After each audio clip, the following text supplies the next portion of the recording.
अब जो भी आपकी फिजियोथेरेपी है उसके अंदर कुछ टाइप की एक्सरसाइजेज हैं जिनको करने से फ्रोजन शोल्डर में आराम मिलता है। यही एक्सरसाइजेज अगर आप कंधे की दूसरी कंडीशन में करते हो तो डिपेंड करता है वो कंडीशन कैसी है। हो सकता है एक्सरसाइजेज करने से कंधे की दूसरी कंडीशन और वर्स भी हो जाए। तो जब भी फिजिकल एक्सरसाइजेज करते हैं, जैसे कि कुछ एक्सरसाइजेज हैं, for example pendulum exercises. Pendulum exercises का मतलब होता है जैसे घड़ी का पुराने ज़माने में पेंडुलम होता था, सुइया इस तरीके से आगे टू एंड फ्रो मूवमेंट करता है, उस एक्सरसाइजेस को पेंडुलम एक्सरसाइज कहते हैं।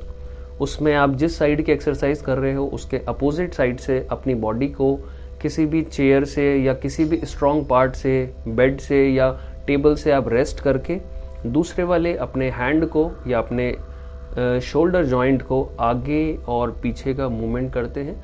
मूवमेंट आपका स्लो होना चाहिए। शुरू में दर्द होगा, जाहिर सी बात है, पेशेंट है जिसको प्रॉब्लम है, शुरू में उसको दर्द होगा, बट समय के साथ साथ धीरे धीरे धीरे इंप्रूवमेंट आते आते आपकी रेंज ऑफ मूवमेंट इंप्रूव होती है।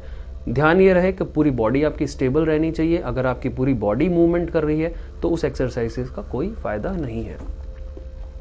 दूसरी एक्सरसाइजेस है वॉल क्लाइंबिंग की। वॉल क्लाइंबिंग के दो मेथड्स हैं करने के। एक आप फिंगर का इस्तेमाल करके जस्ट हम जैसे सीढ़ी चढ़ते हैं उसी तरीके से आप वॉल को क्लाइंब कर रहे हो। ध्यान ये रहे एल्बो इसके अंदर स्ट्रेट आपकी रहनी चाहिए।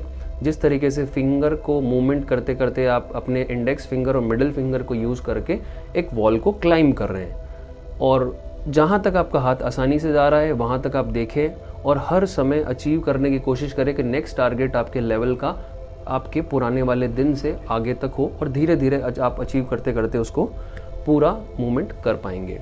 इसी वॉल क्लाइंबिंग का एक और आसान तरीका है करने का। आप क्या कर सकते हैं, किसी भी स्लिपरी वॉल या किसी भी स्लिपरी सरफेस पर कोई भी स्मूथ सा कपड़ा लेके और उस कपड़े को अपने 5 फिंगर्स के अंदर पूरा कंप्लीटली होल्ड करके और टू एंड फ्रो मोशन कर सकते हैं। ऊपर लेके जाना और नीचे लेके जाना का सेम काम कर सकते हैं जैसे कि आप वॉल क्लाइंबिंग कर रहे हैं। उस प्रोसेस का एक एडवांटेज ये है कि आप जब भी वॉल क्लाइंबिंग फिंगर से कर रहे हैं उसमें आपकी एल्बो बेंड होने के चांस हैं, बट इसके अंदर वो बेंड नहीं होगी और बॉडी खुद भी आपको मूवमेंट के अंदर सपोर्ट करेगी इस मूवमेंट को। तो दोनों में से जो बेटर मेथड जिसको लगता है वो कर सकता है। दूसरा मूवमेंट है आपका फॉरवर्ड फ्लेक्शन का। फॉरवर्ड फ्लेक्शन के अंदर आपको क्या करना है, अपने दोनों हाथों से कोई भी रॉड या कोई भी स्टिक जो कि लाइट वेट होनी चाहिए, तो जो आपका नॉर्मल साइड है उस साइड से आपको उसको मेन सपोर्ट करना है और दूसरे साइड से भी आपको उसको सपोर्ट करके आप उसको पूरी तरीके से सेम कांस्टेंट वे में धीरे धीरे ऊपर की तरफ लिफ्ट करेंगे। देखिए हर मूवमेंट शुरू में कम होगा लेकिन टाइम के साथ साथ इम्प्रूवमेंट उसमें आएगा, तो उस मूवमेंट को आप बढ़ाएंगे। तो फॉरवर्ड क्लाइंबिंग करेंगे, फॉरवर्ड फ्लेक्शन करेंगे, आगे की तरफ मूवमेंट करेंगे। पहले जिस लेवल पे दिन बे दिन वो धीरे धीरे आपका इम्प्रूवमेंट होगा। जो आपका नॉर्मल साइड का हाथ है वो दूसरे आपके अफेक्टेड साइड को सपोर्ट करेगा।